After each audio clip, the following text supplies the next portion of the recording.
విశారదన్ మహారాజ్ గారు అగ్రకులాలకు వ్యతిరేకమా? 100% కాదు. అగ్రకుల వాదానికి వ్యతిరేకం.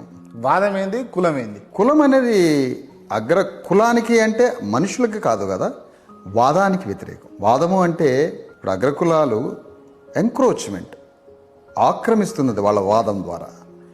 భూమి ఆక్రమణ, సంపద ఆక్రమణ, రాజ్యం ఆక్రమణ, ఈ మొత్తం ఆక్రమిస్తూ ఉంటారు.